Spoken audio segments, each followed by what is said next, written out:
Hey guys, welcome back to my channel. আশা করি তোমরা সবাই খুব ভালো আছো। আমি অনেক ভালো আছি।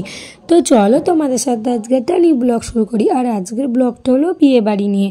তো দেখতে পেলে আমি ফার্স্টে ফ্রেশ হয়ে গেছিলাম, আর ফ্রেশ হওয়ার পরেই আর কি তোমাদের সাথে ব্লগটা শুরু করেছি।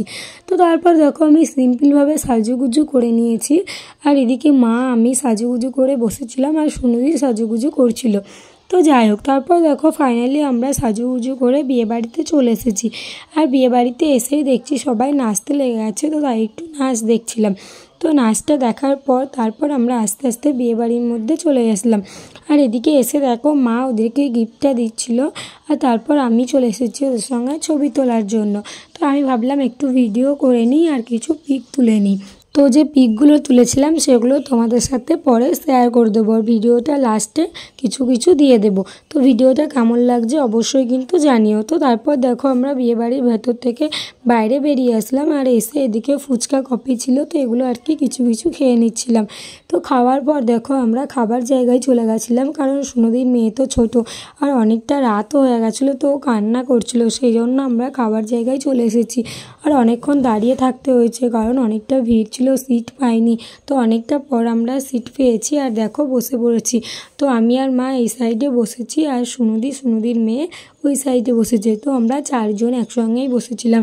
তো তারপর দেখো একে একে অনেক খাবার দিচ্ছিল, সেই খাবারগুলো আর কি আমরা খাচ্ছিলাম। আর এদিকের ভিডিওগুলো কিন্তু সুনদীই করে দিয়েছিল, তার জন্য সুনদীকে অনেক থ্যাংক ইউ, যেহেতু আমার ভিডিওগুলো করে দিয়েছিল তার জন্য। সুনদীর মেয়ে দেখো একটু করে খাচ্ছে, ও তো এদিক সেদিক দেখছে কে কী করছে, আর নিজেরগুলো খাচ্ছে না। তো দেখতে পাচ্ছ এখানকার না মানে লাইটগুলো অন্য রকম দিয়েছে, মানে হোয়াইট কালারটা দিলে ভিডিওগুলো ভালো হয়, মানে করতে সুবিধা হয় আর কি। কিন্তু এখানে তো অন্য কালার দিয়েছে, অনেক রকমের কালার দেখতেই পাচ্ছ, সেই জন্য লাইটটার জন্য ভিডিওগুলো ভালো হচ্ছে না, কেমন একটু অন্ধকার হচ্ছে। তো যাই হোক, ভিডিওটা সম্পূর্ণ দেখতে থাকো। তো এদিকে দেখো খাওয়া দাওয়া প্রায় শেষের দিকে, মিষ্টি পড়ে গেছে বুঝতেই পারছো, এবার আমাদের উঠে পড়তে হবে। লাস্টে দেখো আইসক্রিম হজমালা দিয়ে দিয়েছে, তো আমাদের খাওয়া পুরো কমপ্লিট হয়ে গেছে। আর সুনদীর মেয়ে তো ছোটো, ও যেহেতু অল্প করে খাচ্ছে, তো ওর খাওয়া এখনও হয়নি, সেই জন্য আর কি আমরা বসেছিলাম। আর পাতাগুলো দেখতে পাচ্ছ সব কিছু ডাস্টবিনে জড়ো হয়েছে। তো যাই হোক, তারপর আমরা খাওয়া দাওয়া করে বেরিয়ে আসলাম, আর বেরিয়ে এসে আবার বিয়েবাড়িতে চলে এসেছি। আর বিয়েবাড়িতে এখানে সবাই তো সেই নাচছে, খুব সুন্দর সবাই নাচছে। তো ভাবলাম একটু নাচ দেখেই যাই। তো অনেকক্ষণ ধরে আমরা সবাই মিলে নাচ দেখছিলাম, আর অনেকটা রাতও হয়ে গেছিলো, কিন্তু তাও আমরা নাচ দেখছিলাম, কারণ যেহেতু সবাই নাচছিল।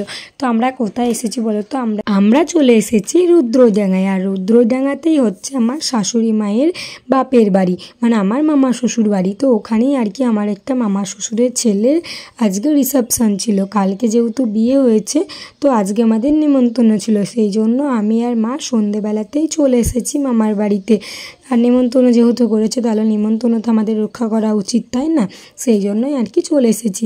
তো এখানে দেখো সবাই কত সুন্দর নাচছে। তো অনেকটা রাতও হয়ে গেছে, তাও দেখো আমরা বাড়ি যাইনি, তাও আমরা এখানে অনেকক্ষণ ধরেই ছিলাম, যেহেতু আমার মামার বাড়ির সামনেই আর কি।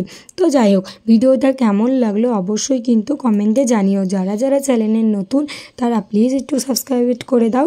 সবাই পাশে থেকো, সবাই একটু সাপোর্ট করো। ভিডিওটা কেমন লাগছে বা কেমন লাগলো অবশ্যই কিন্তু কমেন্ট করো। তো অনেকটা রাত হয়ে গেছিলো, বাড়ি চলে আসলাম, কিছু পিক তুলেছিলাম, সেগুলো আর কি তোমাদের সাথে শেয়ার করার চেষ্টা করলাম। ওকে বাই, সবাই ভালো থেকো, দেখা হবে পরের ভিডিওতে, টাটা।